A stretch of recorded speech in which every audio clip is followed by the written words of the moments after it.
नमस्कार, hornbill TV देख रहे हैं आप। मैं हूं आपके साथ विशाल गर्ग। खबरों की शुरुआत करेंगे। मुख्यमंत्री पुष्कर सिंह धामी 2 दिवसीय गैरसैंण दौरे पर हैं, जहां सीएम ने आज सुबह मॉर्निंग वॉक के दौरान चमोली के डीएम और एसपी से के साथ जिला स्तर पर हो रहे विकास कार्यों और बद्रीनाथ में चल रहे निर्माण कार्यों की समीक्षा भी की है और अगले साल होने वाली बद्रीनाथ यात्रा के बारे में भी अपडेट लिया है। साथ ही सीएम ने स्थानीय लोगों से भी इस दौरान मुलाकात की है।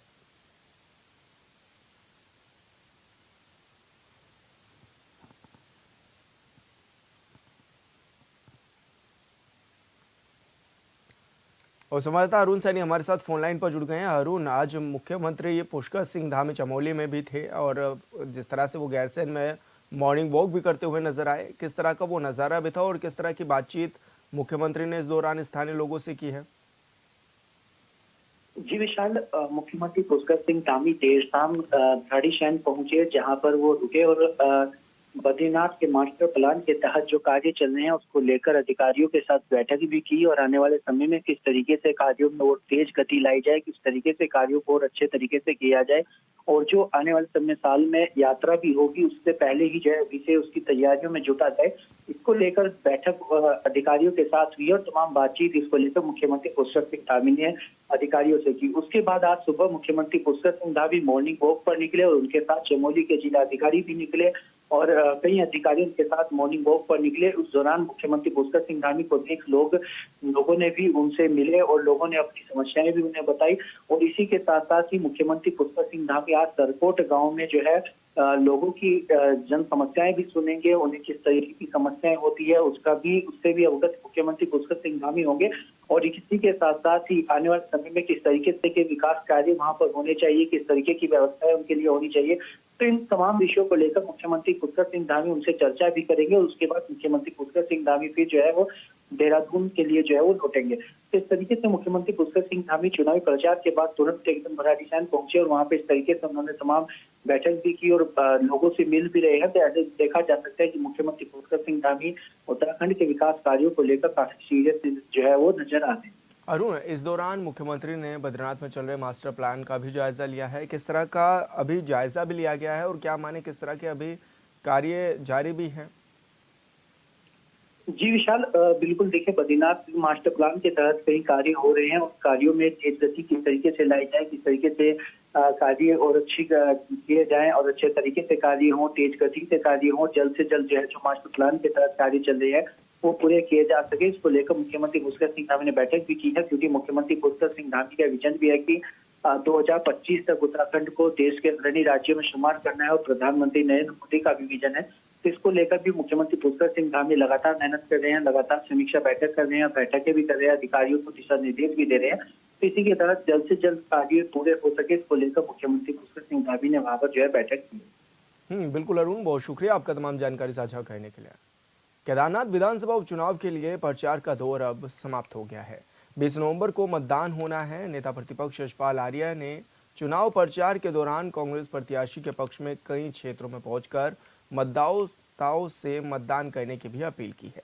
यशपाल आर्य ने कहा है कि मतदाता बदलाव चाहते हैं और कांग्रेस प्रत्याशी की इस सीट पर जीत होगी। उन्होंने तमाम मुद्दों को लेकर सरकार को कटघरे में भी खड़ा किया है। उन्होंने कहा है कि प्रदेश सरकार आम जनता के हित को लेकर कोई ठोस कदम नहीं उठा रही है। कानून व्यवस्था को लेकर भी उन्होंने सवाल खड़े किए। इसके अलावा केदारनाथ धाम के नाम पर दिल्ली में बनाए जाने वाले मंदिर को लेकर भी उन्होंने बीजेपी और प्रदेश सरकार को घेरा है।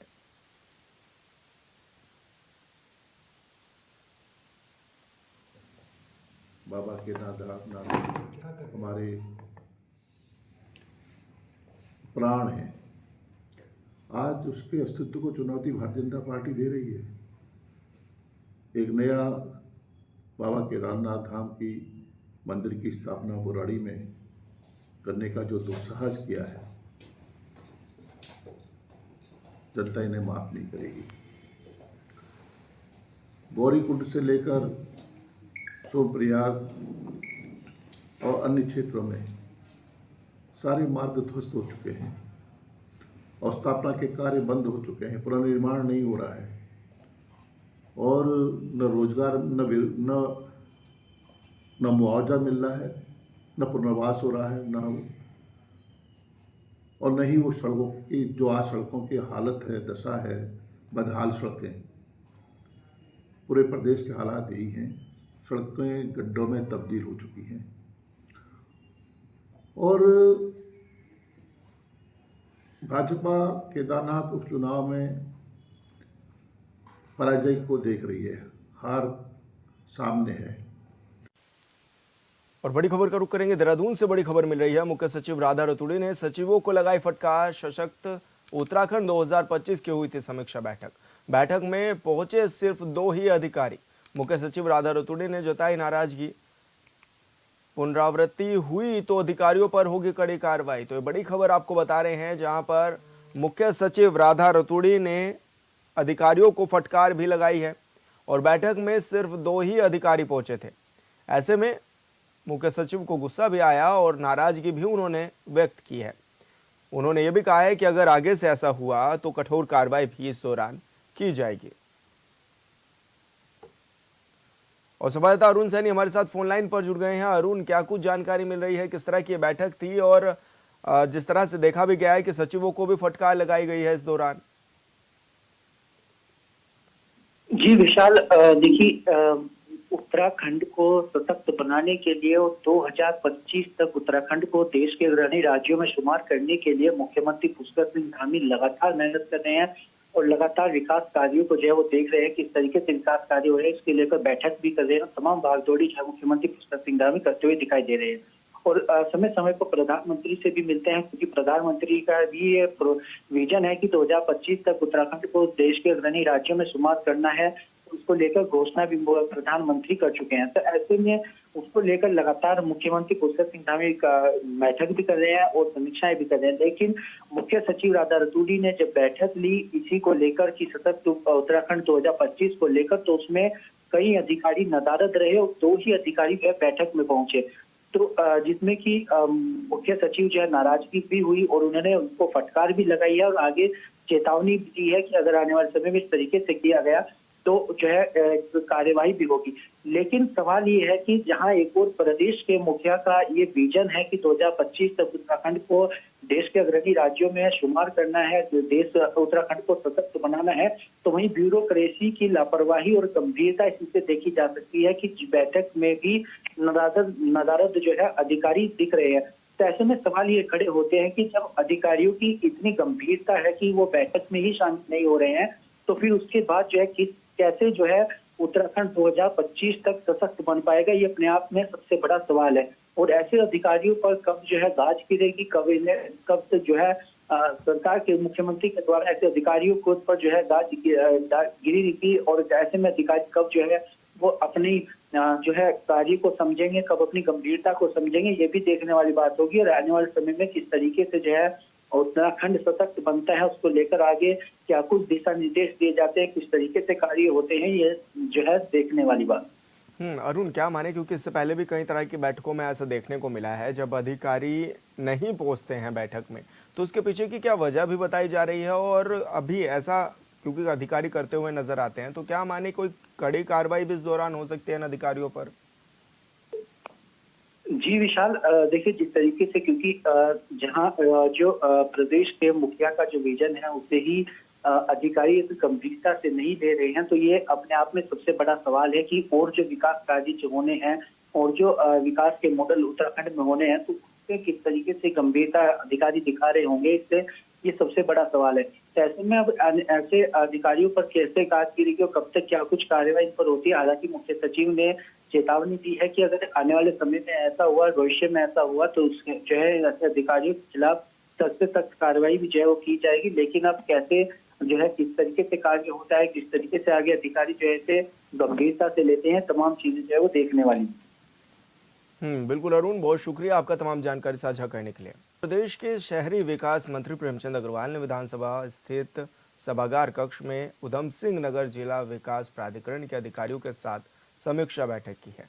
इस संबंध में मंत्री प्रेमचंद अग्रवाल ने कहा है कि उधम सिंह नगर के किच्छा में लगभग 9 करोड़ 63 लाख रुपए में बस अड्डे का निर्माण किया जा रहा है, जबकि खटीमा में 8 करोड़ 27 लाख रुपए की लागत से बस अड्डे का निर्माण पूरा होने के कगार पर है। वहीं काशीपुर में पंत पार्क का निर्माण भी लगभग पूरा हो चुका है। इसके साथ ही खटीमा में 25 लाख रुपए से दीनदयाल पार्क और 1 करोड़ रुपए से निर्मित कुष्ठ आश्रम का काम भी पूरा हो चुका है। मंत्री ने बताया है कि रुद्रपुर में 51 करोड़ रुपए की लागत से बनने वाले ट्रांसपोर्ट नगर को विकसित किए जाने के लिए 46 एकड़ भूमि उपलब्ध कराई गई है, जिस पर कार्य योजना तैयार की जा रही है।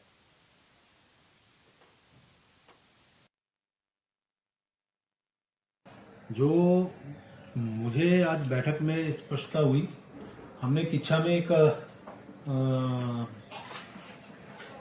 बस अड्डा बनाने का काम किया, जो लगभग अभी अंतिम चरण में है, जिसकी कॉस्ट 9 करोड़ 63 लाख है। खटीमा में बस अड्डे का निर्माण अभी चल ही रहा है, उसका जो अमाउंट अभी तक का है 8 करोड़ 27 लाख, यानी कि अमाउंट थोड़ा बढ़ भी सकती है। और इसके साथ साथ हमने काशीपुर में पंत पार्क बनाया, बहुत सुंदर, वो बन के तैयार हुआ। हमने खटीमा में दीनदयाल पार्क बनाया, लगभग 25 लाख की लागत था, वो बन के तैयार हुआ। एक नया बिल्डिंग बनाई है जो कुष्ठ आश्रम, वो लगभग 1 करोड़ की लागत से, वो भी हमने बन के तैयार किया है। जो हमारे काम अभी चल रहे हैं, प्रधानमंत्री आवास योजना 1872, उसमें जो EWS के फ्लैट्स बनने थे, वो भी काम चल रहा है। देहरादून के वसंत विहार में ज्योतिष पीठ के शंकराचार्य स्वामी अभिमुक्तेश्वरानंद सरस्वती ने प्रेस कॉन्फ्रेंस की है, जिसमें उन्होंने कहा है कि उत्तराखंड में 4 धाम के कपाट भले ही सर्दियों में बंद हो जाते हैं, लेकिन दूसरे स्थानों पर शीतकालीन पूजा जारी रहती है। ऐसे में श्रद्धालु शीतकाल में भी भगवान के दर्शन कर सकते हैं। उन्होंने बताया कि आगामी 16 दिसंबर से में शीतकालीन यात्रा की शुरुआत करने जा रहे हैं। में दूसरी बार शीतकालीन यात्रा करेंगे। उन्होंने यह भी कहा है कि इसका मुख्य उद्देश्य ये है कि लोगों में इस भ्रांति को खत्म करना है कि कपाट बंद होने के बाद यात्रा या फिर दर्शन नहीं किए जा सकते। उन्होंने कहा है कि जितने ज़्यादा लोग यात्रा पर आएंगे, उतना ही सनातन धर्म का प्रचार प्रसार होगा, साथ ही राज्य के लोगों को भी इसका लाभ मिलेगा। पिछले बार से ही शुरू कर दी थी और इस बार भी पौष कृष्ण प्रतिपदा से 16 दिसंबर से हमारी शीतकालीन यात्रा शुरू हो जाएगी। हाँ जी, उसका जो रूप है, पहले यमुनोत्री, फिर गंगोत्री, फिर केदार, फिर बद्री, तो मतलब उन्हीं का जो शीतकालीन स्थान है, उन्हीं स्थानों में जाएंगे। मकसद ये है कि एक भ्रांति उत्पन्न हो गई है हिंदू समाज में, वो विशेष करके हो गई है वहां के लोगों की शब्दावली के कारण और मीडिया रिपोर्टों के कारण। आप लोग ये प्रचार करते हैं, पूरे देश में समाचार भेजते हैं कि पट बंद हो गए, तो लोग समझते हैं कि अब दर्शन नहीं होगा, पूजा नहीं हो रही है। 18 नवंबर की शाम पिथौरागढ़ सेना भर्ती से लौट रहे मध्य प्रदेश के युवाओं से भरा इको वाहन अनियंत्रित होकर लोहावती नदी में जा गिरा है। इस हादसे में चालक समेत 9 लोग गंभीर रूप से घायल भी हो गए हैं। वहीं सूचना पर पुलिस और फायर ब्रिगेड की टीम भी मौके पर पहुंची हुई है और कड़ी मशक्कत के बाद घायलों को रेस्क्यू भी किया गया है।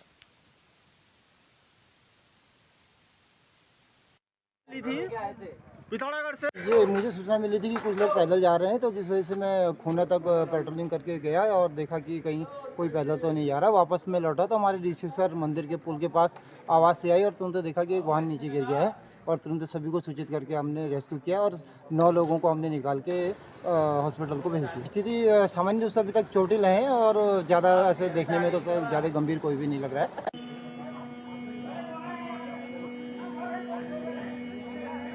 इस दौरान घायल भी हो गए हैं। चंपावत में ये बड़ा हादसा हुआ है, जहां पर मौके पर पहुंची पुलिस और प्रशासन की टीम ने घायलों का रेस्क्यू कर अस्पताल में भी पहुंचाया है।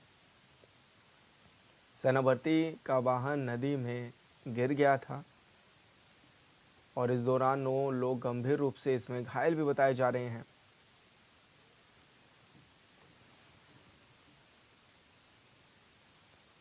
और संवाददाता लक्ष्मण बिष्ट हमारे साथ फोन लाइन पर जुड़ गए हैं। लक्ष्मण, क्या कुछ जानकारी मिल रही है, किस तरह से ये वाहन दुर्घटना हुई और अभी किस तरह की स्थिति भी बताई जा रही है जो घायल हैं? जी, मैं बताना चाहूंगा, कल देर शाम 7 बजे जो पिथौरागढ़ में प्रादेशिक भर्ती चल रही थी, उसमें मध्य प्रदेश और यूपी के काफी जो है युवा भर्ती में शामिल होने आए हैं। तो कल शाम जो भर्ती में प्रतिभा कर जो युवा थे, मध्य प्रदेश के युवा मध्य प्रदेश की ओर लौट रहे थे, तो लोहाघाट में जो लोहावती नदी, तो उसको पुल बना, वो पुल से वाहन अनियंत्रित होकर नदी में जा गिरा, जिसमें चालक सहित जो है 9 लोग जो है गंभीर रूप से घायल हो गए, जिन्हें तत्काल रेस्क्यू टीम, पुलिस, फायर व स्थानीय लोगों के द्वारा नदी से निकाला गया और टंपा जिला चिकित्सालय भेजा गया, जहाँ उनकी स्थिति फिलहाल खतरे से बाहर है, उनका उपचार चल रहा है जी। तो अभी क्या माने कि किस तरह से उनको रेस्क्यू भी किया गया था और कहाँ के लोग बताए जा रहे हैं? जी, जितने जो वाहन चालक है वो तो पिथौरागढ़ जिले का रहने वाला है, पिथौरागढ़ का इको वाहन था। जो 8 युवा है वो मध्य प्रदेश के रहने वाले हैं। फिलहाल जो जैसे दुर्घटना का पता चला तो जो तहसीलदार है लोहाघाट जगदीश सिंह नेगी के नेतृत्व में SHO है लोहाघाट अशोक कुमार, फायर टीम और स्थानीय युवा, एक अजय दहित करके युवा है और एक गड़कोटी करके युवा है, तो उनके द्वारा काफी जो है रेस्क्यू में जो काफी सहयोग दिया गया और उनकी जान बचाई गई। बिल्कुल लक्ष्मण, बहुत शुक्रिया आपका तमाम जानकारी साझा करने के लिए। महाराष्ट्र, झारखंड, यूपी के साथ ही उत्तराखंड के केदारनाथ सीट पर भी उपचुनाव का प्रचार प्रसार थम गया है। अब 20 नवंबर को वोटिंग है, लेकिन आखिरी दिन राज्य के CM पुष्कर सिंह धामी ने केदारनाथ विधानसभा क्षेत्र के गुप्तकाशी में पहले बाइक रैली की, तो फिर इसके बाद ही जनसभा को भी संबोधित किया है, जिसमें उन्होंने दावा भी किया है कि केदारनाथ की जनता बीजेपी के साथ खड़ी है और इससे पहले केदारनाथ विधानसभा क्षेत्र चोपता में पकड़ी गई शराब को लेकर भी सियासत का माहौल बना हुआ है। आरोपों की राजनीति में जनता किसका साथ देगी, इस रिपोर्ट में देखिए।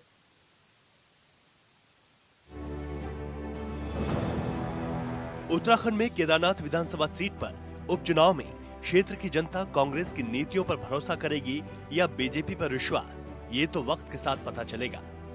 लेकिन चुनाव प्रचार के आखिरी दिन राज्य के CM और बीजेपी के स्टार प्रचारक पुष्कर सिंह धामी ने पहले गुप्तकाशी में बाइक रैली की और उसके बाद जनसभा को संबोधित किया, जिसमें उन्होंने अपनी सरकार की उपलब्धियां गिनाई और जनता को यह बताने की पूरी कोशिश की कि बीजेपी की डबल इंजन की सरकार में राज्य का तेजी से विकास हो रहा है। प्रधानमंत्री खुद ही केदारनाथ में विकास कार्यों पर गंभीर हैं। आप सबके बीच में हमेशा बढ़ चढ़कर हर काम में भाग लेती हैं। जब ये विधायक थी तब इन्होंने अनेक कार्य किए और जब विधायक नहीं भी थी तब भी अनेकों कामों के लिए लगातार मिलती रही है। इसलिए मैं आप सबसे यह निवेदन करने के लिए आया हूं कि ऐसी कर्मशील और समर्पित नेता को इस बार आप सब लोगों ने इस क्षेत्र से विधायक बनाना है। चुनाव प्रचार के दौरान शुरुआत से लेकर आखिरी दिन तक CM पुष्कर सिंह धामी ने कांग्रेस पर आरोपों की झड़ी लगा दी है। उन्होंने कहा कि कांग्रेस के लोग प्रदेश में मुस्लिम यूनिवर्सिटी बनाने की बात करते थे। कांग्रेस की तुष्टीकरण की राजनीति की वजह से ही देवभूमि में डेमोग्राफिक का संकट पैदा हो गया है, जिसे लेकर बीजेपी की सरकार गंभीरता के साथ काम कर रही है। उन्होंने कहा कि बीजेपी की सरकार न सिर्फ भू कानून तोड़ने वालों पर कार्रवाई कर रही है, बल्कि जल्द ही सरकार भू कानून लागू करेगी। भाइयों बहनों, हमारे प्रधानमंत्री आदरणीय मोदी जी के नेतृत्व में और उनके मार्गदर्शन में आज हमारा राज्य देश का अग्रणी राज्य बनने की दिशा में आगे बढ़ रहा है। और उन्होंने इसी बाबा केदार के धाम से कहा था कि 21वीं सदी का तीसरा दशक उत्तराखंड का दशक होगा। भाइयों बहनों, उनका ये जो ब्रह्म वाक्य था, उनके मुख से निकले हुए जो शिव रूपी शब्द थे, वो शिव रूपी शब्दों का ही कमाल है कि आज पूरी घाटी में आज सकारात्मक रूप से परिवर्तन दिखाई दे रहा है। भाइयों बहनों, बाबा केदार पर उनकी अगाध आस्था है, ये किसी से छिपा हुआ नहीं है। जिस कांग्रेस ने देश के अंदर 60 सालों तक लगातार शासन किया, लगातार देश की हुकूमत को चलाने का काम किया, उन 60 सालों में कभी कोई प्रधानमंत्री यहां नहीं आया। भाइयों बहनों, आदरणीय मोदी जी पहले देश के ऐसे प्रधानमंत्री हैं जिन्होंने प्रधानमंत्री बनने के बाद 7 बार बाबा केदार के दर्शन करने के लिए आए हैं। एक बार नहीं, 7 बार। चुनावी सभा में आखिरी दिन CM धामी ने धर्मांतरण कानून को लेकर सख्त नकल विरोधी कानून तक का जिक्र किया और केदारनाथ की जनता को विश्वास दिलाया कि बीजेपी की सरकार से बेहतर कोई सरकार काम नहीं कर सकती। कांग्रेस पर आरोप लगाते हुए उन्होंने कहा कि कांग्रेस के लोग कहते हैं बीजेपी की सरकार में महिलाओं का सम्मान नहीं किया जाता है, लेकिन सच तो यह है कि आधी आबादी के लिए बीजेपी की सरकार ने महिलाओं के लिए कई काम किए हैं, जिसमें महिलाएं आज कमाई कर परिवार चला रही हैं। हम केवल केदार धाम की बात नहीं करते हैं, बल्कि पूरी केदार घाटी में आदरणीय मोदी जी के इच्छा के अनुरूप विश्व स्तरीय धार्मिक पर्यटन स्थल के रूप में इसको विकसित करने के लिए काम कर रहे हैं। इसलिए पूरी विधानसभा में अनेक पुल, सड़क, खेल मैदान और पार्कों का आज सौंदर्यीकरण किया जा रहा है।